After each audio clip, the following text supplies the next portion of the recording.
하나님의 말씀은 신약성경 요한계시록 8장 3절에서 5절 말씀까지를 제가 봉독해 드리겠습니다. 이것은 하나님의 말씀입니다. 또 다른 천사가 와서 제단 곁에 서서 금향로를 가지고 많은 향을 받았으니 이는 모든 성도의 기도와 합하여 보좌 앞 금제단에 드리고자 합니다. 향연이 성도의 기도와 함께 천사의 손으로부터 하나님 앞으로 올라가는지라 천사가 향로를 가지고 제단에 물을 담아다가 땅에 쏟음에 우레와 음성과 번개와 지진이 나더라. 아멘. 제가 지금 설교하는 내용은 요한계시록을 연대기적인 관점에서 제가 지금 설교하고 있습니다. 요한계시록은 사실은 6장 이후부터가 사실은 진짜 중요한 내용이거든요. 본론이거든요. 그래서 6장부터 이 내용을 어떻게 이해하느냐가 사실 가장 중요해요. 그래서 이미 저희 교회에서는 1장부터 22장까지 주의 설교를 8년 전에 마치고 2년 전에 마쳤어요. 1년씩 했습니다. 이렇게 제 책을 두 번째 할 때는 이제 제 책을 가지고 그대로 했고, 지금 하는 설교는 이제 6장 이후부터에 나타난 사건들을 연대기적으로 이 사건이 언제 어떻게 일어나느냐, 그리고 이 사건 일어난 다음에 어떤 사건이 일어나고 이 사건 이전에는 어떤 사건이 있느냐, 이 연대기적인 것들이 되게 중요해요. 그래서 이제 이것을 단락의 구조로 볼 때는 이 요한계시록은 6장부터가 기록된 순서대로 사건이 일어나는 게 아니에요. 병행적인 구도로 이루어지는 거예요. 이것은 무천년도 그렇고 전천년도 그렇고 똑같이 요한계시록 6장 이후에 기록된 사건을 우리가 기록된 순서대로 사건이 일어난다고 안 봅니다, 여러분. 무천년 분명히 그렇게 말을 하고 있고 전천년도 마찬가지입니다. 그래서 이제 제가 이제 한일해라고 하는 우리는 미래적 해석법, 곧 역사적 전천년의 정통적인 미래적 해석법을 우리는 따르기 때문에 예수님 재림 직전에 종말에 나타날 사실로 우리는 요한계시록을 보는 거예요. 그래서 특별히 구약성경 다니엘서 9장 24절과 27절에 기록된 70일의 계시가 우리의 종말론을 해석하는 신학의 기저가 되는 모티프가 되는 본문이 바로 다니엘서 9장에 나오는 70일의 본문입니다. 70일에도 여러 가지의 해석법이 있지만 우리는 한 일회가 예수님 재림 직전에 이루어진다고 하는 철저한 미래주의의 입장을 우리는 견지합니다. 그래서 요한계시록 6장부터 19장까지가 한 일의 기간인 7년 동안에 일어나는 사건으로 우리는 신학적인 분명한 기저가 있고 체계가 있습니다. 그래서 요한계시록 6장부터 19장까지는 약 사건별로 볼 때는 44가지의 사건이 일어난다라고 제가 이제 말씀을 드렸습니다. 자, 그럼 우리 역사적 전천년 종말론 입장에서 본문의 내용을 우리는 어떻게 해석하느냐? 제가 몇 달 전에 요한계시록 독법을 20시간 여러분들에게 설교를 했습니다. 그것이 다 기본적인 지식들이 뒷받침이 돼야 되는 거예요. 우리는 요한계시록에 기록된 본문의 내용, 텍스트를 우리는 문자적인 해석을 중시합니다.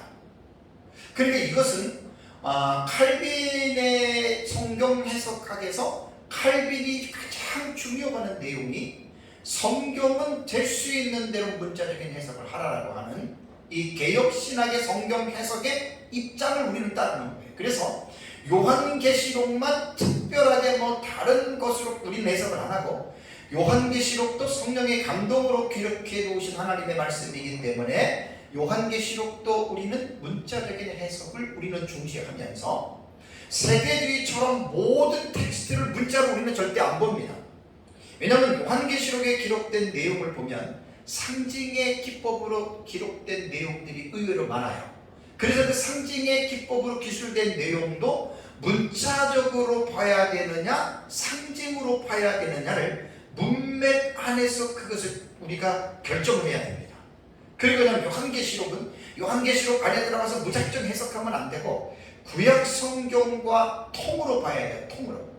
한 통으로 구약 성경에 나타난 종말적인 계시들과 연결해서 성경 전체 안에서 요한계시록의 해석의 맥을 잡아 나가야지, 요한계시록 안에서만 만약에 해석을 한다 그러면 그 10중 8구 요한계시록을 제대로 해석할 수 없다고 여러분들이 생각을 하셔야 됩니다. 그래서 우리는 본문의 내용을 문자적 해석을 중시하면서도 상징의 해석을 병행하고 있습니다.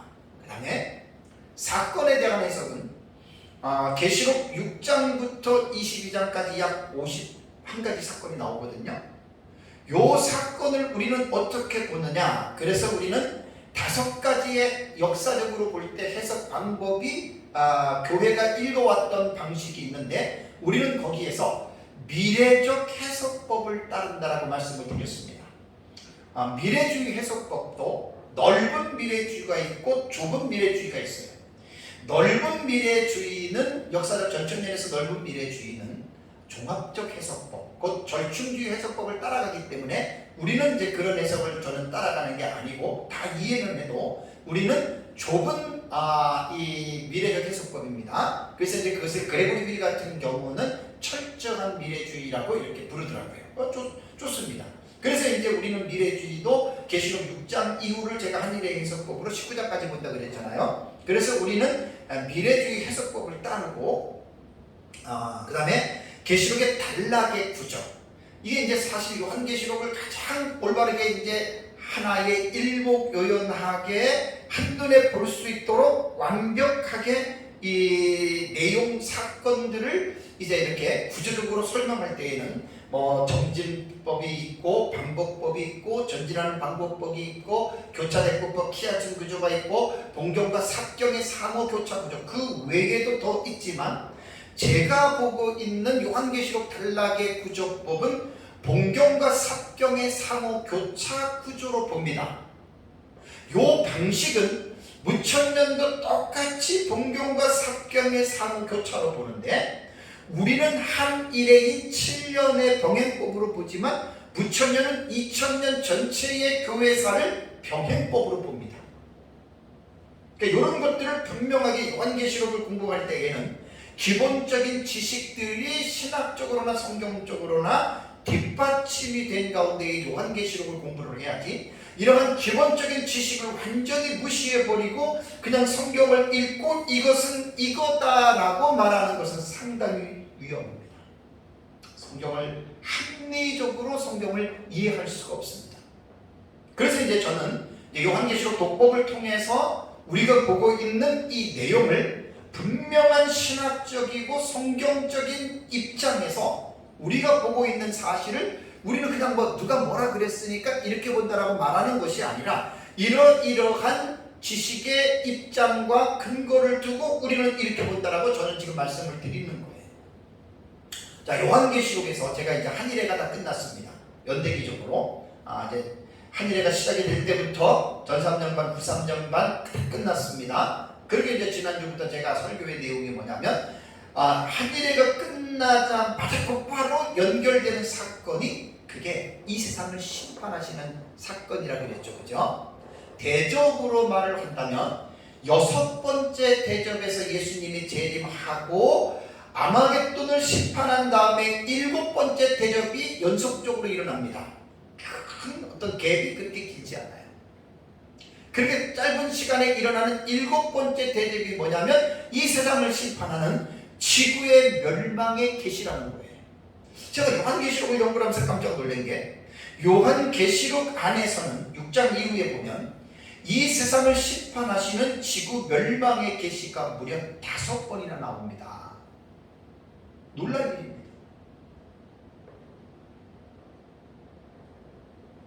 같은 사실을 5번이나 계시의 모양과 방법을 바꾸어서 하나님께서 반복적으로 보여준 이유가 무엇입니까? 한 2번 정도 혹은 많아도 한 3번 정도만 하나님이 말씀하셔도 우리가 다 알아들을 텐데, 왜 이 세상에 대한 심판의 계시를, 그것도 요한계시록 안에서 5번이나 하나님께서는 중복적으로 계시하셨을까요? 그건 간단합니다. 세상의 심판이 그만큼 분명하다는 거예요. 그리고 이 세상의 심판은 확실하게 일어난다라고 하는 이것을 하나님께서 계시해 주기 위한 하나님의 의도가 담겨져 있다라고 하는 사실입니다. 그래서 이 세상의 심판을 5가지의 계시를 제가 말씀을 드리면, 기록된 순서대로 말하면 이제 6장에 나타나는 6번째 인 6장 12절에서 17절, 다음에 오늘 지금 설교하는 8장 3절에서 5절에 나오는 금양모를 땅에 쏟는 사건, 이게 다 지구 멸망의 계시예요. 세 번째는 계시록 14장 17절과 20절에 땅에 익은 포도송이를 추수하는 내용도 지구 멸망의 계시고, 다음에 16장 17절과 21절에 7번째 대접도 지구 멸망의 계시고, 다음에 계시록 18장 전체에 나오는 큰 성 바벨론의 멸망이 이 세상을 심판하는 하나님의 지구 멸망의 계시라는 거예요. 그래서 제가 지난주에는 7번째 대접을 먼저 했습니다. 왜냐하면 대접 설교를 하다가 이제 연속적으로 이어지기 때문에 7번째 대접을 제가 먼저 설교하고, 오후 예배 때에는 6째 인에 대한 설교를 했습니다. 이번 시간에는 이제 지구 멸망에 계신 5가지 사건 중에 3번째 시간으로서 이제 오늘 아까 봉독해드린 계시록 8장 3절과 5절에 금양로를 땅에 쏟는 사건, 이것이 어떻게 지구 멸망의 계시가 되느냐, 이것을 제가 성경을 통해서 여러분들에게 이제 말씀을 드리고, 오후 예배 때에는 계시록 14장 17절과 20절 땅에 익은 포도송이 추수도 지구 멸망의 계시입니다. 이거를 잘 여러분들이 이제 기본적으로 이해하시고 설교를 들으시면 됩니다. 그렇다면 이제 오늘 8장을 들어왔어요. 전에 주의 설교는 1, 2, 3, 4, 5, 6, 7, 8 쭉 제가 주의를 하고 설명을 하면서 요 사건은 언제 일어나는 사건이다라고 이야기를 해서 한 일회의 기간 동안에 일어나는 것들을 이거는 일로 가고 이거는 일로 가고 그렇게 말씀을 드렸잖아요. 이번에 하는 설교는 연대기라고 했습니다. 비록 8장 앞에 전반부의 위치에 있지만 이 8장 3절과 5절에 나오는 사건은 한 일회가 끝나고 이 세상이 심판을 받는 내용이라고 했습니다. 그러면 제가 지난번에도 몇 번 말씀드린 대로 우리 요한계시록을 볼 때에는 내용을 알기 이전에 먼저 기록된 순서대로 봐야 돼요. 그것을 제가 형식상 구조라고 말씀을 드렸죠. 그러면 본경과 삽경의 상호 교차 구조, 우리가 보는 요한계시록의 단락은 본경과 삽경이 상호 서로 교차 어긋나는 거예요. 사건이 이렇게 도치가 되는 거예요. 우리는 이 단락의 구조법을 가지고 요한계시록을 지금 이해하고 해석하고 정리했다고 말씀을 드렸습니다. 그러면 이제 본경과 삽경은 누가 만들었느냐? 이거는 역사적 전천년주의자들이 만든 것도 아니고 무천년주의자들이 만든 것도 아니고 세대주의자들만 만든 것도 아니고 후천년주의자들만 만든 것이 아니라 모든 학자들이 종말론의 어떤 종파를 초월해서 일반적인 모든 학자들이 요한계시록을 연구하면서 공통적으로 사용한 용어입니다. 본경에 대한 개념은 6장 이후부터 3가지 7 시리즈인 7인, 7나팔, 7대접과 계시록 20장 이후에 일어나는 사건들을 본경이라고 학자들이 명명했고, 그 다음에 이 본경에 대한 계시 외에 나타나는 6장 이후의 사건들은 다 그 본경의 3가지 7 시리즈의 사건의 전후에 삽입이 되는 거예요. 삽입. 이걸 삽경이라고 해요. 그러면 6장부터 22장까지는 기록된 순서대로 볼 때는 본경의 순서가 있고 삽경의 순서가 있습니다. 그래서 저는 막간계시라고 부른다고 그랬습니다. 그래서 이 요한계시록 8장 3절과 5절은 막간계시에 속해요. 왜냐하면 이것은 본경이 아니에요. 3가지 7 시리즈가 아니고 그 사이에 지금 8장 1절에 7번째 인이 떼지고, 그 다음에 8장 6절부터는 7 나팔이 이루어지는 본경 사이에 지금 이게 위치해 있는 거예요. 그래서 막간의 순서로는 이것이 2번째의 막간인 제2 막간 계시에 이것이 위치하고 있습니다. 그리고 이제 본문이 위치한 곳은 그러면 전후를 볼 때에는 본경인 7번째 인이 떼어진 이후에 이제 그 일곱 번째 나팔이 진행되기 그 사이에 지금 이것이 있잖아요. 그런데 이것은 형식상 구조로 볼 때는 이 본문이 되게 지금 중요합니다. 아주 매우 중요합니다. 왜 중요하냐면 지난번에 제가 여러분들한테 그 계시록을 볼 때 우리는 어차피 철저한 미래주의이기 때문에 한 일회가 시작이 된다 그랬어요. 그죠? 첫째인, 둘째인, 셋째인, 넷째인, 다섯째인, 여섯째인이 사건이 이렇게 한 일이 벌어지는 거예요. 사건이 교차되는 거예요. 본경과 사경이 교차되는데 본경 자체도 우리는 기록된 순서대로 보지는 않아요. 그러니까 인의 계시에서 여섯 번째 인이 이 세상을 심판하는 계시입니다. 재림 이후에 여섯 번째 인이, 그리고 나서 7장이 일곱 번째 인하고의 그 사이에 7장이 삽입이 되잖아요. 14만 4천의 인침과 신혼입은 큰 무리의 환상이 삽경이란 말이에요. 제가 그 의미를 말씀을 드렸습니다. 여섯 번째 인으로 지구가 멸망했어요. 그럼 끝나는 거잖아요. 그럼 우리 전체적인 입장에서는 천년왕국이 나타나야 되는데 7장을 보니까 14만 4천의 인침과 신혼입은 큰 무리가 나와요. 그럼 도대체 이것은 어떻게 해석해야 되느냐? 그래서 제가 여러분들에게 말씀을 드렸어요. 인의 계시에서 첫째에서 여섯째 인은 한 일회로 하나님이 대략적으로 딱 윤곽을 잡아준 거예요. 그러면 6장 마지막을 읽으면서 와, 세상이 멸망하네. 그럼 우리 믿는 사람은 어떻게 생각을 해야 돼요? 그럼 이 세상이 여섯 번째 인으로 멸망할 때 그럼 우리 그리스도인들은 어떻게 되느냐? 여기에 대한 물음으로써 하나님이 첫 번째 삽경에 14만 4천의 인침을 우리는 마지막 시대의 사명자들을 하나님이 세우시고, 그 다음에 흰옷 입은 큰 무리는 어차피 대환란은 다니엘서와 예수님의 예언 속에서도 분명히 이 세상에 끝날에 대환란이 있다고 그랬습니다. 대환란에서 하나님의 자녀들 가운데에 신앙의 승리자들이 대환란에 떨어지지 않고 예비처로 들어가 있는 계시라고 말씀을 드렸습니다. 그래서 계시록 7장은 하나님의 본마음이 담겨져 있는 아주 중요한 장이에요. 그러니까 이제 우리는 계시가 왜 순서대로 배열이 되지 아니하고 왜 교차가 되느냐에 대한 그 하나님의 의도를 우리는 읽어낼 수 있어야 되는 거예요. 그래서 제1삽경은 제가 그때 여러분들에게 그렇게 말씀을 드렸습니다. 세상이 멸망하면서, 세상이 멸망해도 하나님은 하나님의 교회의 마지막 시대 사역자를 그 14만 4천 두 증인으로 해석하는 거예요. 그들을 세워서 마지막 시대 성도들을 잠에서 깨워서 성도들이 회개하고 말씀과 성령으로 충만해서 그 이긴 성도들이 후삼년반 대환란에 떨어지지 아니하고 하나님의 예비처에 들어가서 보호를 받는다. 이것이 7장.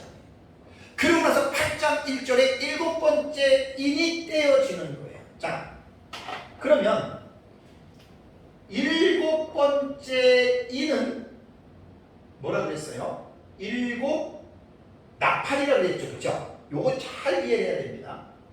일곱 번째 인은 인 자체의 본래 내용을 가지고 있지 않고 다음번에 전개되는 일곱 시리즈의 그 아웃라인을 보여주고 윤곽을. 그러니까 일곱 인은 일곱 나팔의 계시가 담고 있는 거예요.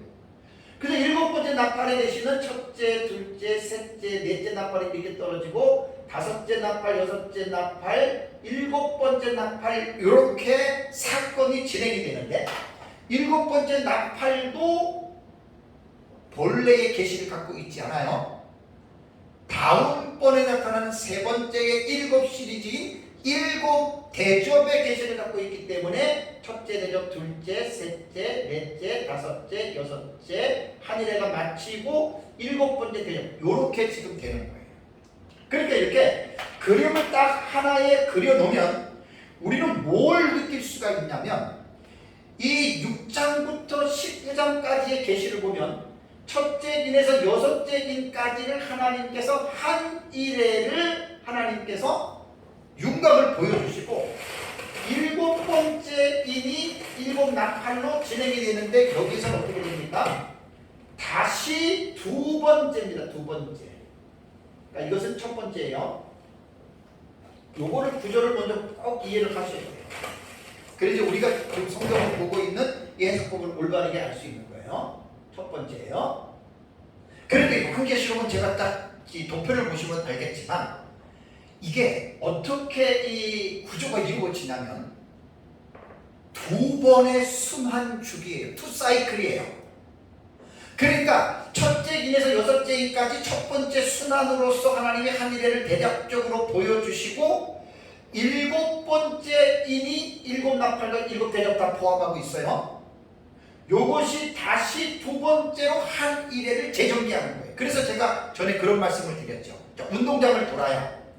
한 바퀴를 돌아요. 그리고 또다시 두 바퀴를 돌아요. 자, 이렇게 생각하면 가장 이게 이해하기가 쉽습니다. 그러니까 첫째 인에서 여섯째 인을 운동장 한 바퀴를 돌을 때는 자세하게 보지 못하고 대충 띄엄띄엄 봤어요. 요것이 여섯째 인이에요. 그 다음에 일곱째 인으로 전개되는 일곱 나팔과 일곱 번째 나팔로 전개되는 일곱 대접은 다시 운동장을 재차 두 번째 도는, 이게 두 번째 순환주기예요. 두 번째 돌면서 첫 번째 인으로 계시한 것이 하늘에 일어나는 사건이 다가 아닙니다. 부족한 것들을 일곱 나팔과 일곱 대접과 그 사이에 삽입되어지는 막간 계시를 통해서 하나님께서는 두 번째 사이클을 통해서 하늘을 풍성하게 채운 거예요. 그것이 44가지의 사건으로 계시록 6장부터 19장의 계시를 한 겁니다. 너무나 중요합니다. 제가 도표를 만들어 놓고 계속해서 기도하면서 이런 것들을 독자들에게 글을 써서 알려줘야 돼요. 왜 이러한 설명이 없이는 저 도표를 보고 왜 왔다 갔다 하냐고. 첫째인, 둘째인 됐으면 셋째인 이루어가지 왜 셋째는 앞으로 오고, 다섯째인, 여섯째인 갔다가 왜 일곱째는 여섯째인 다음에 가야 되는데 왜 다시 처음으로 오냐고. 이런 궁금증을 독자들은 가져요. 그래서 제가 요한계시록에 우리가 보고 있는 본경과 삽경의 상호 교차의 구조법은 하나님께서 두 번의 순환 주기를 통해서 한 일에게 일어날 사건을 6장부터 19장까지 하나님이 계시하셨다라고 하는 사실을 분명하게 이해하고 이 공부를 하셔야 돼요. 대부분 사람들이 이러한 하나님의 의도를 모르고 무조건 저것만 배우거든요. 첫째는 여기 나타나고, 둘째는 여기 나타나고, 셋째는 여기 나타나고, 넷째는 여기 나타나고. 금방 이해하는 것 같지만 논리적으로 설득이 안 돼요. 저것만 가지고는 수십 수백 가지의 질문을 할 수가 있습니다. 뭐라고 답변하시겠어요? 그러니까 저 답변은 제가 민 목사님한테 배운 강론을 하나로 종합적으로 정리를 했기 때문에 제가 여기서 할 말을 만들어내야 돼요.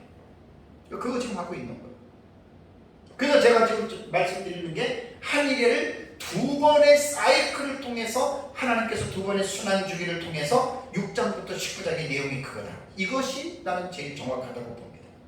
뭐 이렇게 믿지 않는 분들한테는 뭐 강요할 필요 없고 설득시킬 필요 없어요. 왜냐하면 요한계시록은 천의 얼굴을 가지고 백인백색으로 읽혀지는 책이기 때문에 무천년, 전천년 다 서로 무천년이라도 똑같지 않고 전천년이라도 똑같지 않아요. 다 달라요. 나랑 똑같이 맞추려는 건 그건 있을 수 없고. 폭넓게 계시록은 공부를 해야 돼요. 폭넓게. 그래서 오늘 지금 계시록 8장 3절에서 5절에 나타나는 이 본문이 연대기적으로 보는 거라고 했습니다. 하늘에가 맞추고 나서 이 본문을 어떻게 이 본문이 이 세상의 심판에 관한 본문이라고 볼 수 있을까? 그러니까 일곱 번째 인에서 두 번째 순환이라고 했어요. 다시 한 일회가 다시 시작이 되는 두 번째 사이클에 돌아왔어요. 그런데 왜 기록된 형식상 구조가 필요하냐면 여기서 하나님의 의도를 어떻게 읽어야 되냐면 일곱 번째 계시록 7장이 첫 번째 막간이잖아요. 그 7장의 내용은 하나님이 세상이 멸망할 때 하나님이 14만 4천의 사역자들을 세워서 마지막 시대 성도들을 깨워서 예비처로 들어가는 것 해놓고 또다시 일곱 번째 이는 두 번째 사이클인데 이 사이클이 들어가기 전에 두 번째 막간 계시는 서론격이에요.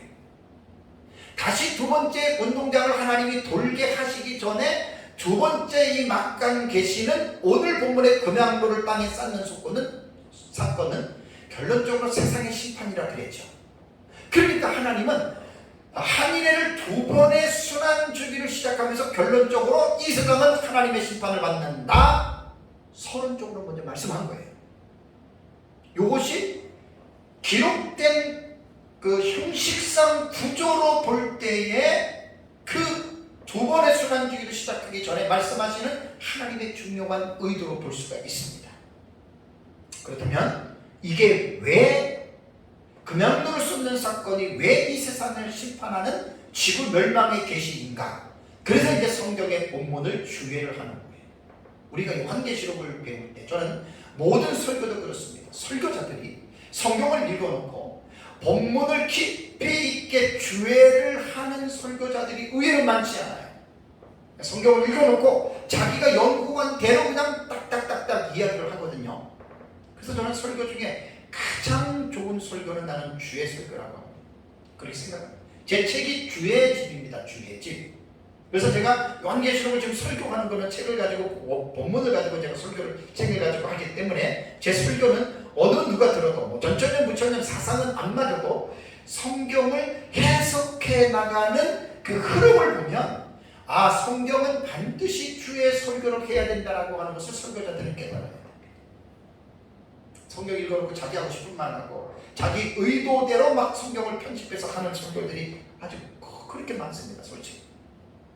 그래서 이제 어쨌든 설교는 주의 설교로서 성경 본문을 이제 그렇게 쭉 읽어내야 됩니다. 자, 그러면 금양로를 땅에 쏟는 사건에 대해서 제가 간단하게 말씀을 드리면 이 내용은 이런 거예요. 성도들의 기도가 하나님의 보좌 앞에 상달된다. 그게 금양로에 담기는 거예요. 그리고 어느 순간에는 그 성도들의 기도가 금양로에 담겨지면 금양로를 세상에 쏟을 때 화로에 있는 불을 담아서 제단에 있는 불을 담아서 쏟으면 그 결과 이 세상은 하나님의 불심판을 받는다. 이것을 지금 말하고 있는 거예요. 자, 그러면 이제 3절을 먼저 보겠습니다. 자, 본문을 제가 해석해 드리겠습니다. 자, 3절을 보시면 또 다른 천사가 와서 알로스 안겔로스거든요. 다른 천사입니다. 카이 알로스 안겔로스. 이런 것들이 이제 뒤에도 또 계속 여기에 나옵니다. 제가 오후에 설교에도 보니까 또 다른 천사, 카이 알로스 안겔로스라고 하는 요 단어가 계속 계시록에 많이 반복되어져 나와요. 이것은 뭐냐면 이제 앞에 있는 천사와 다르다고 하는 것을 구별시켜 주기 위해서 또 다른 천사라고 이렇게 지금 말을 하는 겁니다. 그럼 여기에서 보면은 일곱 나팔을 받은 거기 보면은 보시면 8장 2절을 보세요. 내가 보면 하나님 앞에 7 천사가 써 있어 7 나팔을 받았다. 여기 7 나팔 계시거든요. 그러니까 7번째 이는 7 나팔의 천사가 있다라고 하는 것이 7번째 인의 내용이고요. 요 7 천사와는 다른 천사다라고 하는 그 말입니다. 그러면 다른 천사에 대해서 두 가지의 그 해석들이 있어 왔어요. 크게 하나는 그리스도로 해석하는 학자들이 있고 또 하나는 제단의 향을 관리하는 천사, 이렇게 두 가지로 지금 보고 있는데 이 위의 견해 중에서 그리스도로 보는 것에는 분명한 문제점이 있습니다. 그 이유는 호칭에 있어서 천사가 그리스도를 천사라고 될 수가 없잖아요. 천사가 그리스도가 될 수 없어요. 그리스도는 그리스도고 천사는 천사예요. 그리고 또한 7째 인을 떼는 분이 지금 누굽니까? 예수 그리스도 아니에요. 근데 그리스도가 또 다른 천사의 모습으로 또 이렇게 나타난다. 그건 전혀 이치에 맞지 않습니다. 그래서 제단의 향을 관리하는 우리 천사로 봅니다. 여기서 보면 제단이라고 하는 디시아 스트레우라고 하는 이 단어는 신약 성경에 23번 나옵니다. 그래서 이제 신약 성경에 보면 예루살렘 성전의 번제단을 가르칠 때 이 단어가 사용이 됐고 또 일반 제단을 가르칠 때에도 디시아 스테리우라고 하는 이 단어가 사용이 되어졌어요. 로마서 11장 3절, 야고보서 2장 21절에 일반 제단에 이 단어를 썼다는 말입니다. 그렇다면 여기에서 지금 계시록 8장 3절에서 말하는 제단은 그러면 어떤 제단을 말하느냐? 이것은 비유적으로는 그리스도께서 속죄의 죽음을 당한 십자가를 가르치실 때 사실은 히브리서 13장 10절에 이것이 비유적으로 사용이 되었습니다. 그런데 이 본문에서 나오는 8장 3절에서 나오는 이 제단은, 여기서 말하는 제단, 이것이 이제 향단으로도 번역이 되잖아요, 그죠? 여기서 말하는 이 제단은 하늘에 있는 제단입니다. 그러니까 8장 3절에 나오는 이 제단은 이 세상에 있는 거, 뭐 비유적으로 그리스도, 이거 아닙니다. 하늘에 있는 제단이다. 그래서 계시록 6장 9절, 8장 3절, 9장 13절, 14장 18절, 16장 7절에 하늘에 있는 제단이 나와요. 성전이라는 말입니다. 그럼 어떤 사람들은 천국에는 성전이 없다고 그러는데 왜 성전 얘기를 하느냐? 그 사람이 몰라서 그래요. 계시록 21장 21절에 새 예루살렘 성 안에는 성전이 없어도 천국에는 성전이 있어요. 새 예루살렘도 성전의 천국의 일부분이라는 말이에요. 그러니까 사람들이 이런 부분들을 이해를 못해요. 왜냐하면 계시록 4장과 5장이 성전이잖아요. 하나님이 계시는 성전. 계시록이 많이 나옵니다. 6번, 7번 나옵니다. 그래서 여기에서 말하는 제단은 천국에 있는 성전, 새 예루살렘에는 성전이 없어요. 그거 말고 천국에, 새 예루살렘도 천국이고, 천국이 무슨 새 예루살렘이 그게 천국이 다가 아니에요. 일부지. 그런 것들을 생각을 하셔야 됩니다. 그래서 본문의 제단은 향단으로서 하늘에 있는 제단을 이제 가르친다라고 하는 거 기억하시고요. 그 다음에 금양도를 가지고 있는 천사, 여기 보면 제단 곁에 있는 다른 천사는 뭘 가지고 있다고 했습니까? 3절에 금양로를 가지고 있다 그랬죠, 그죠? 여기 향로도 리바노토스도 유황 향로로 번역이 되는데 신약성경 요한계시록에 딱 2번 나옵니다. 그래서 요한계시록 8장의 이 향로는 아주 특이한 의미로 사용을 했는데 이것은 상징으로 우리는 해석을 해야 돼요. 문자적으로 해석하는 게 아닙니다. 그러니까 8장 3절을 보면 이 향로는 3절에 뭐라 그랬습니까? 이는 성도들의 기도를 담고, 그 다음에 8장 5절을 보세요. 향로는 제단의 불을 또 담아서 땅에 쏟는 역할을 하잖아요. 그러니까 금향로를 가지고 있는 이 향로는 성도들의 기도를 담는 향로다. 이것을 계시록 8장 3절에 말을 하고 있습니다. 근데 이 구약 성경에 보면 구약 성경에 성막과 성전 안에 향로가 있잖아요, 그죠? 구약 성경에 보면 마흐타라고 하는 이제 이 향로라고 하는 이 구약 성경의 개념은 잘라낸 신지를 담는 접시예요, 접시. 그래서 구약 시대에는 성막과 성막의 공사에 필요한 그 기구들이 여러 가지가 나오는데 이 향로는 금으로 만들어졌다라고 출애굽기에 기록이 되어져 있고 민수기에도 나옵니다. 그리고 이 향로는 7가지가 달린 등잔에 함께 사용하거나 혹은 그것의 일부로서 마흐타라고 하는 향로라고 하는 구약적인 개념으로 이 단어를 사용을 했습니다. 구약시대 제사 제도를 보면 이 금향로를 제사장이 성막으로 들어가면서 사용을 했는데 제사장은 제단에서 숯을 조금 떠서 이 작은 금향로에 집어넣고 거기다가 향을 집어넣어요. 그 향로라고 그러잖아요. 향을 첨가한 다음에 금향로에서 연기가 피어오르면서 제사장은 성막에 들어가면서 이 제단 앞에서 이 금향로를 이렇게 흔드는 거예요. 이게 구약 성경의 마흐타라고 하는 향로의 기능입니다. 그럼 3절에서 천사의 임무는 뭐냐? 금향로를 가지고 많은 향을 어떻게 해요? 받는 역할을 해요.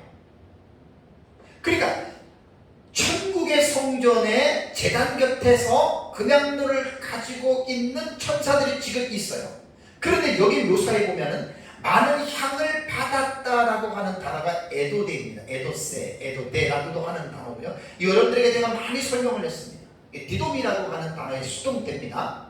근데 이제 요한계시록 안에서는 이 주어가 불분명할 때, 그러니까 문장 속에서 주어가 불분명할 때 에도세라고 하는 이 동사가 사용이 되면 이것은 무슨 수동태라 그랬어요? 제가 그때 신적 수동태. 그러니까 주어가 분분명할 때 에도세라고 하는 이 동사가 디도미 동사가 수동태로 나오면 주어는 하나님입니다. 그러니까 하나님에 의해서 주어졌다, 하나님에 의해서 이루어졌다라고 하는 말입니다. 그러니까 요한이 보는 그 시점에서 이것이 과거거든요. 과거형으로 나왔거든요. 그러니까 요한이 딱 볼 때 이미 받은 거예요. 신기한 거예요. 장차 될 일이지만 하나님이 사도 요한에게 그 일을 미리 보여주잖아요. 그러니까 요한이 보는 당시에 볼 때는 과거가 되는 거예요. 그 사건은 아직 일어나지 않았지만 요한이 볼 때는 과거예요. 그래서 이것이 디도미 과거 수동태가 돼요. 그렇다면 천사가 받은 많은 향은 무엇을 말할까? 계시록 5장 8절을 보니까 이 향이 가득한 금 대접을 가졌으니 이 향은 뭐라 그랬어요? 성도의 기도들이다 라고 말을 했습니다. 그러니까 사도 요한이 천사의 손에 있는 금향료를 담겨져 있는 그 향을 보았을 때 사도 요한이 보는 그 시점에 이전에 쌓인 기도들로 보는 것이 가장 자연스럽습니다. 본문을 볼 때는. 자, 이 기도들은 몇 파트로 구분이 됩니다. 자, 사도 요한 이전에 이 세상에 살았던 성도들이 있죠, 그죠? 우리가 요한계시록을 주후 96년에 기록된 것으로 볼 때 그 이전에 성도들이 기도했던 내용들이 있을 거 아니에요, 그죠? 거기에 들어가 있고, 또 하나는 하나님의 보좌 우편의 성도들을 위해서 기도하셨던 예수님의 기도도 그 향 속에 담겨 있습니다. 또한 사도 요한 이전에 이미 천국에 있는 성도들의 기도도 거기에 들어가 있고요. 그 다음에 이 사건이 마지막 때로 볼 때는 지금 이 시대에 우리가 살고 있는, 예수님 재림하시기 전까지 살고 있는 성도들의 하는 모든 기도들이 그 향에 다 담겨져 있는 거예요. 그래서 다섯 번째 인에 보면 순교자들이 천상 제단에서 뭐 해요? 기도하죠. 그 내용도 담겨져 있는 거예요. 그래서 그 모든 기도들이 꽉 찼을 때 제단의 불을 담아서 이 세상에 쏟을 때 세상이 심판하는 거예요. 그러니까 이 세상을 하나님이 심판하고 지구가 멸망할 때까지는 기도가 차지 않으면, 그러니까 여러 가지 의미들이 있어요. 세상의 죄악도 차야 되고 성도들의 기도도 차야 되고, 이 모든 것들이 완벽하게 채워질 때 예수님이 재림하시고 이 세상을 심판한다는 거예요. 그냥 하나님이 그냥 인간처럼 뭐 감정적으로 그냥 기분이 그러니까 아유 빨리 심판해 돼 그러시는 분이 아니에요. 하나님은 그렇게 감정이 좌지우지 되시는 분이 아닙니다. 신이십니다. 그래서 세상의 멸망은 세상 사람들의 죄 때문에 멸망을 하지만 성도들의 기도도 포함된다라고 합니다. 자, 그럼 이제 3절을 보니까 또 어떤 내용이 나오죠? 이런 모든 성도들의 기도와 합하여 기도를 받아요. 그러니까 모든 성도들이라는 말이 제가 말씀드린 대로 이제 그 부분들이 신약시대의 성도들의 기도, 우리 시대까지 다 지금 여기 들어가 있는 거예요. 계시록 22장 20절에 사도 요한이 아멘 주 예수여 오시옵소서, 그 기도도 담겨져 있습니다. 요한계시록에 교훈하고 있는 그 향은 이 땅에서 성도들이 올리는 모든 기도를 담는 그릇으로 우리가 볼 수 있어요. 그럼 우리가 하나 생각해 볼 것이 있습니다. 성도들이 하는 모든 기도가 다 이 향로에 담길까요? 아닙니다. 잘 기억하셔야 돼요. 기도도 내용이 있어요, 그죠? 차원이 있어요. 자, 기도도 하나님이 무조건 기도한다고 다 들어줘요? 아니죠. 정력으로 쓰려고 하는 기도 하나님 들어줍니까? 안 들어줍니까? 안 들어줍니다. 만약에 어떤 사람이 정력으로 하는 기도를 하나님이 들어줬다면 그 기도는 저주의 기도가 되고 심판의 기도가 되는 거예요. 기도 만능주의자들은 무조건 예수 이름으로 기도하면 하나님이 다 들어준다. 그 거짓말입니다. 그럼 제가 예수 이름으로 하나님 저한테 1,000억을 주세요. 하나님이 주십니까? 좀 생각이 이상한 사람들이에요. 그러니까 기도 만능주의자들은 되게 위험한 사람들이에요. 너희가 내 이름으로 하면 내가 다 들어준다. 조건이 있어요, 조건이. 너희가 내 안에 거하고 내 말이 너희 안에 거할 때 무엇이든지 구하는 거지. 자기가 정력으로 쓰려고 하는 기도를 하나님이 들어주고 그 정력으로 쓰는 기도까지 여기 금양력에 담긴다는 것은 절대로 아니라고 하는 것을 기억하셔야 됩니다. 마태복음 6장 33절에 말씀하신 대로 너희는 먼저 그의 나라와 그의 의를 구하는 그 기도들은 아담 이후부터 지금까지 계속해서 하나님의 금양로에 그 기도가 지금 올라가고 있다. 내 욕심을 채우기 위한 기도를 천사들이 하나님 앞으로 갖고 올라갈 리가 없습니다. 그래서 성도들의 참된 기도가 하나님께서 기뻐 받으시는 향이 되어 천사의 손에 의해서 하나님의 제단에 있는 금양로에 담기게 된다고 하는 것을 기억해야 됩니다. 더 놀라운 사실은 우리가 하나님의 공의를 위하여 호소하는 기도들이 있습니다. 공의, 하나님의 말씀에 입각한 기도들, 그런 기도들만 하나님이 들어주시는 것이지 다른 기도들은 하나님 듣지 않습니다. 다음에 3절 4절을 연결해서 볼까요? 합하여 보좌 앞 금제단에 드리고자 합니다. 4절에 향연이 성도들의 기도와 함께 천사의 손으로부터 하나님 앞으로 올라가는지라. 참 너무 신기하죠? 여러분, 왜 우리가 기도할 때 낭망하지 말아야 되느냐? 왜 우리의 기도가 하나님의 의를 이루는 것이냐? 이걸 잘 기억하십시오. 욕심으로 정욕으로 하는 기도는 하나님의 의하고는 상관이 없고 하나님의 뜻하고는 상관이 없는 자기 욕심이에요. 근데 우리가 하나님의 성령을 통해서 하나님의 말씀 안에서 우리가 하나님의 나라와 의를 구하는 이 기도는 전혀 쓸모없는 기도가 아니라 언제든지 어떤 곳이든지 간에 우리의 그 기도는 천사가 반드시 그 기도를 가지고 하늘에 있는 금향로의 그 기도를 담는다. 기도에 대한 확신을 가지시오. 그리고 내가 하는 기도가 쓸데없는 향로에 담기는 기도인지 쓸모없는 기도인지도 우리 각자는 깊이 깨우며 생각해요. 내가 새벽이든 낮이든 밤이든 걸어가면서 누워있을 때든지 내가 하는 기도가, 이 기도가 지금 천사가 그 기도를 가지고 하늘나라의 금양로에 담는다면 얼마나 여러분 내 기도가 의미 있는 기도가 되겠습니까? 때로는 금식하면서, 때로는 찬양하면서, 우리가 시간을 내서 우리가 정말 기도할 때가 있잖아요. 무릎을 꿇고 기도하고, 그것이 하나님의 나라와 의를 위해서 기도하는 거예요. 무조건 기도만 많이 한다고 그 기도가 옳은 기도가 아니에요.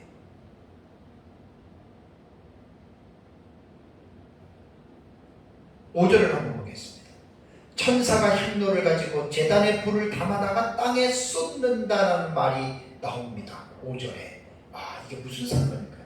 계속 지금 아담 때부터 지금도 계속 천사가 지금 기도를 담고 있어요. 향로에도.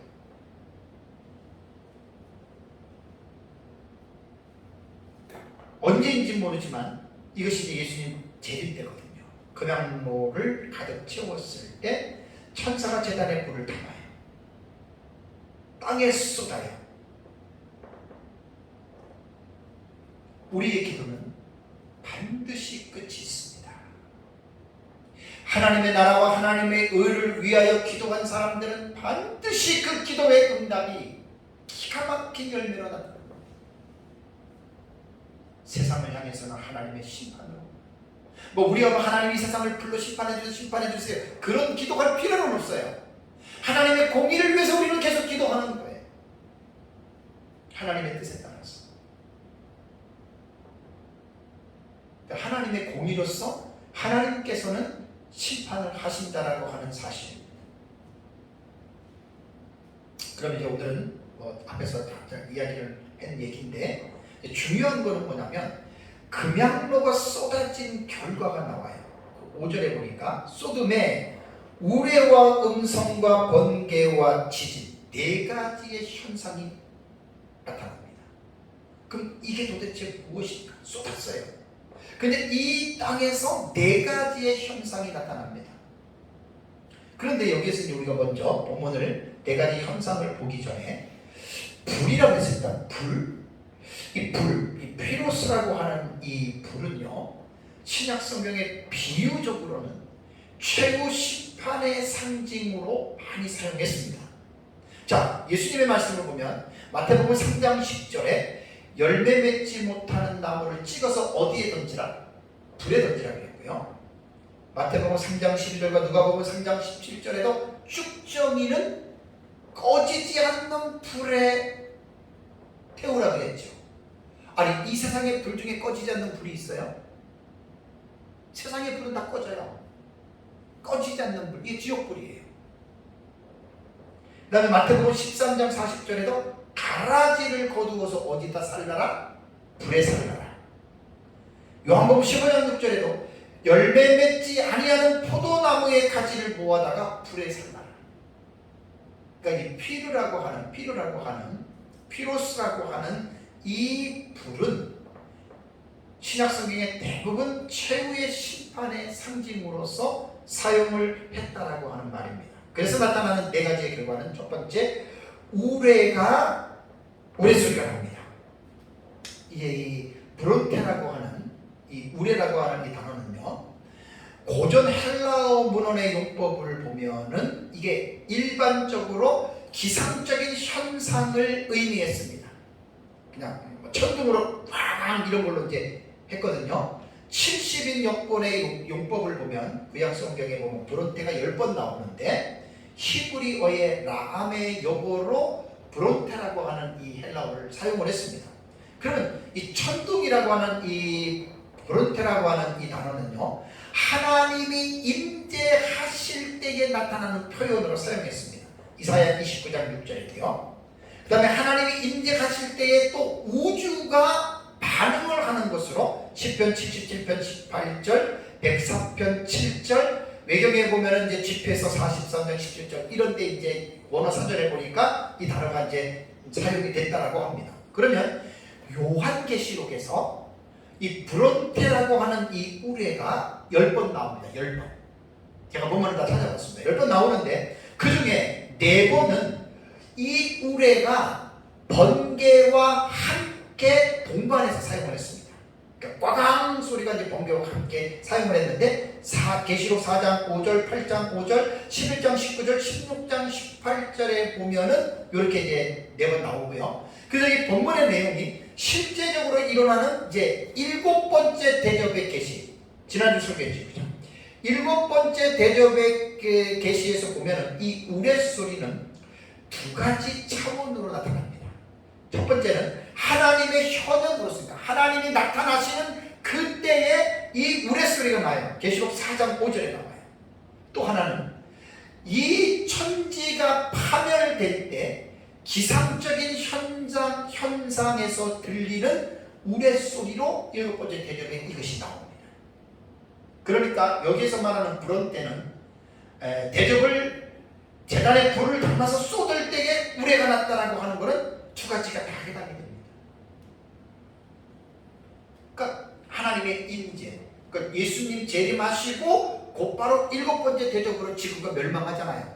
그때 우레소리 납니다. 기상적인 현상으로도 하나님의 임재로도 다 여러분 이런 것들이 나타납니다. 2번째는 음성이 나요. 쏟으니까 음성이 나요. 이 포네라고 하는 이 소리는 신약성경에 많이 나와요. 139번이 나오는데 여러 가지 소리로 나오는데 요한계시록에 보면은 하늘의 음성이 들릴 때 자주 언급이 돼요. 계시록 10장 8절, 12장 12절 등등. 그러면 이 본문에 나오는 음성은 제가 지난주에 말씀한 거 기억납니까? 세상을 심판하시는 본문이 계시록에 몇 번 나온다고요? 5번 나와요. 계시록에만 나오는 게 아니라 신약성경에도 나오고 복음서에도 나오고 그 다음에 구약성경에도 세상에 대한 심판에 대한 본문이 나오거든요. 이 세상을 심판하실 때 내용을 분명하게 알려면 연관된 본문을 다 가지고 와야 돼요. 연관된 본문을 다 가지고 와서 그 본문을 보면 정확하게 알 수가 있어요. 그러니까 8장 3절과 5절에 나타나는 이 음성이 무슨 음성에 대해서는 나타나진 않았지만 지난주에 제가 7번째 대접의 계시에서 이 음성의 진원지와 이 음성의 내용을 확인할 수 있다고 했습니다. 자, 계시록 16장 17절 지난주에 설교했던 내용인데요. 7째 천사가 그 대접을 공중에 쏟음에 큰 음성이 어디로부터 난다고 했습니까? 성전에서 보좌로부터 났다라고 말을 했습니다. 그러니까 이 금양로에 불을 담아서 땅에 쏟을 때 음성은 계시록 16장에 나오는 7번째 대접으로 볼 때는 성전으로부터 나오는 이 음성이다 라고 이렇게 우리는 이해를 해야 됩니다. 그 다음에 이 음성은 내용도 7번째 대접에 나와요. 되었다, 개고넨 그랬죠. 이제 끝났다, 다 되었다. 그러한 의미를 가지고 있는 소리입니다. 그리고 또 여기에서 뭐 하나님의 음성만 들리는 게 아니라 천군 천사들의 어떤 아멘으로 화답하는 합창의 음성들도 들립니다. 그러니까 본문을 한 본문만 봤을 때는 내용이 적기 때문에 그것밖에 안 보이는데, 똑같은 어떤 사건의 내용의 본문들을 연합해서 연결해서 보면 아주 풍성한 그 내용들을 여러분 볼 수가 있습니다. 세 번째, 번개. 아스트라페라고 하는 이 번개라고 하는 이 단어는요, 고전 헬라어 문헌을 보면은 그냥 빛나다에서 유래됐고 그냥 우리가 사용하는 번개로 됐습니다. 그래서 이 명사 아스트라페는 70인 역본에서 19번 나오는데 히브리어 바라크의 영어로 사용했습니다. 바라크라고 하는 천번개, 빛남, 이 영어로 사용했습니다. 그래서 이 아스트라페는 신약 성경에 9번 사용을 했고 번개를 의미하는데 또한 광선에 대해서도 사용이 됐습니다. 마태복음 24장 27절과 28장 3절에도 이 아스트라페를 사용을 했습니다. 그러면 이제 요한계시록에서 볼 때 요한계시록에서 사용한 번개는 하나님의 보좌로부터 발원이 됩니다. 출처가 계시록 4장 5절에 하나님의 보좌에서 이 아스트라페가 딱 빛이 발해지 나타나는 거예요. 그래서 이 번개는 구약 성경에는 하나님의 심판하실 때 하나님의 심판의 무기로서의 번개를 사용했어요. 사무엘하 22장 15절, 시편 144편 6절에. 또한 번개는 구약 성경에서 하나님의 목소리로 세계를 밝게 비출 때에 하나님의 음성을 번개로 말을 했습니다. 욥기 37장 5절, 시편 77편 18절, 104편 7절에 그렇게 비유로 사용을 했고요. 또한 이 번개는 비와 연관성이 있다라고 예레미야 10장 13절에 기록을 했습니다. 요한계시록에는 아스트라페가 4번 나옵니다. 번개가 4번 나와요. 4장 5절, 8장 5절, 11장 19절, 16장 18절에 나옵니다. 그런데 4개의 텍스트를 비교해보면 매번 다른 현상을 동반하고 나타납니다. 즉 4번째의 이 번개가 모두 우레와 음성을 동반해요. 번개는 단독적으로 나오는 게 아니라 우레와 음성과 번개 이렇게 동반하고 나타나는데, 그 중에 3회는 지진을, 58장 5절, 11장 19절, 16장 18절을 보면은 이 지진도 함께 나오고요. 한 번은 지진과 우박을 동반하는 것이 오늘 계시록 11장 19절에 보면은 이것이 나옵니다. 특이한 것은, 이게 좀 특이합니다. 번개는 3가지 7 시리즈의 마지막 순위에 딱 나타납니다. 보십시오. 이것도 7번째 인을 8장 1절에 7번째 인을 뗀 후에 번개가 나타나는 사건이 나와요. 다음에 11장 19절을 보시면 7번째 나팔을 불고 나서 번개가 여러분 나오죠. 11장 15절을 가보세요. 시간상 다 못 찾아봐요. 11장 19절 보니까 이에 하늘에 있는 하나님의 성전이 열리니 성전 안에 있는 하나님의 언약궤가 보이면 또 뭐가요? 번개와 음성들과 우레와 지진과 큰 우박이 있더라. 이건 보여준 거예요. 세상 멸망할 때 이런 것들이 나타난다. 이거 보여주는 거예요. 그 다음에 7 대접을 쏟을 쏟을 때 지난주 설교했죠. 계시록 16장 18절에 이 번개가 나타납니다. 그러니까 참 특이하죠. 세 가지 7 시리즈의 마지막 순위에 이것이 번개가 나타난다 이렇게 말했습니다. 자, 마지막 네 번째는 제단의 불을 담아다가 금양로를 땅에다 쏟으니 지진이 났다. 이 지진, 세이모스라고 하는 이 지진, 흔들림, 동요 이렇게 번역이 됩니다. 신약 성경에 14번 나와요. 지난주에 말씀을 드렸어요. 마태복음 8장 42절에 갈릴리 호수에서 예수님과 그의 제자들을 삼키려 위협했던 돌풍의 사나움을 기술한 요것만 이제 세이모스가 다르게 나왔고, 나머지 13번은 다 우리 성경의 지진으로 번역을 했습니다. 그 중에 요한계시록에 5번 나온다 그랬죠. 6장 12절, 8장 5절, 11장 13절, 19절, 16장 18절에는 세이모스라고 하는 지진을 사용을 했습니다. 그래서 요한계시록에 사용되어진 지진이 5번 중에 계시록 11장 13절에 두 증인이 승천할 때 지진이 나서 성 10분의 1이 무너졌다 그랬죠. 그죠? 요것도 전 세계적인 지진인데 때가 달라요. 요건 언제지요? 전 3년반 마치고 후 3년반 두 증인 승천할 때 그때 전 세계적으로 이루어진 지진이고, 나머지 네 번째는 이 세상을 심판할 때 일어나는 지진이에요. 근데 이 지진이 단순히 여러분 일본 고베에서 인도에서 파키스탄에서 중국에서 일어났던 진도 9, 8, 9 이런 엄청난 거예요. 10지진 이거하고는 비교가 안 됩니다.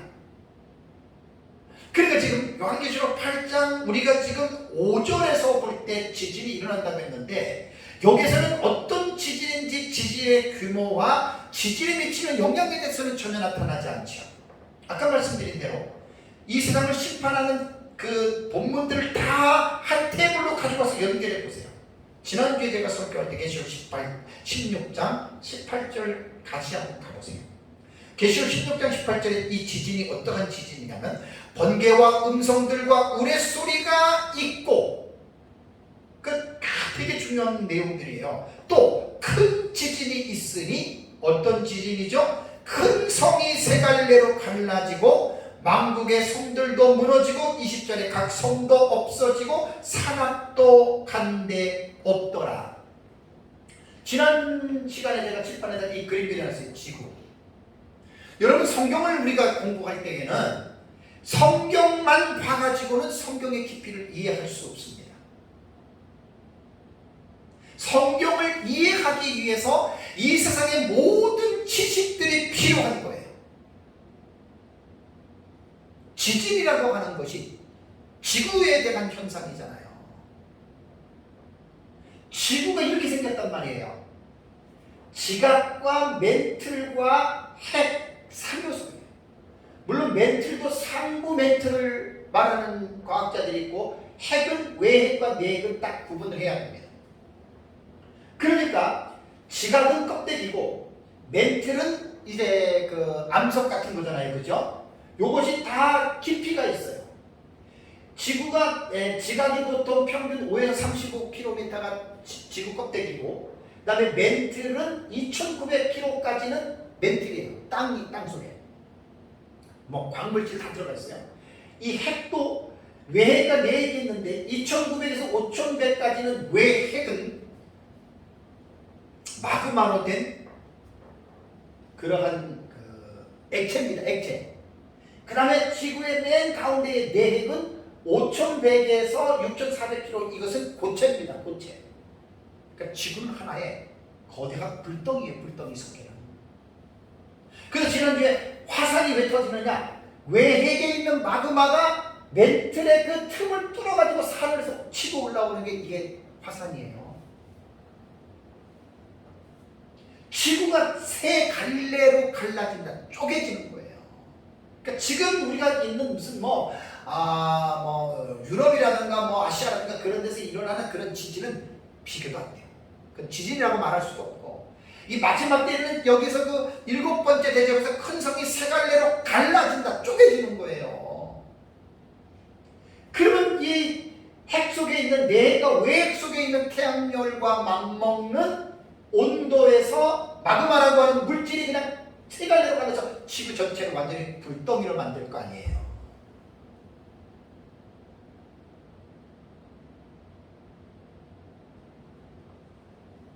이 지진은 전대미문의 지진입니다. 전무후무한. 감히 세상 사람들은 상상조차도 못해요. 지구가 세 갈래로 쪼개진다고 하는 것은 어느 누구도 예측하고 말 못합니다. 우리는 성경에 하나님이 그렇다고 하니까 이렇게 될 것을 우리는 믿는 겁니다. 이것이 예수님의 재림을 통해서 이루어지는 이런 사건. 끔찍하죠. 근데 감사할 것은 이 7번째 대적으로 뭐 금양로를 쏘는 사건, 6번째 일이라든가 이때 이 지구가 세상에 심판받을 때는 하나님의 자녀들은 한 사람도 없습니다. 세상에 겁낼 필요 없습니다. 세상 사람들만 있는 거예요. 예수님 재림하고 지난주에 설교했잖아요. 예수님 재림할 때 성도들은 어떻게 돼요? 공중으로 끌어올리잖아요. 마태복음 24장 31절, 데살로니가전서 4장 17절에 공중으로 끌어올려. 왜? 이 심판에서 구원하기 위해서 끌어올리는 거예요.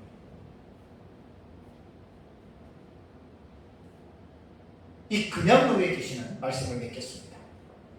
앞에서 제가 말씀드린 대로 6째 인의 계시와 같이 한 일회가 마친 후에 하나님의 심판에 대한 경종을 재차로 보여주는 계시라라고 하는 사실을 여러분들 꼭 기억하셔야 됩니다. 사랑하는 성도 여러분, 이 세상이 하나님의 불로 심판을 받는다.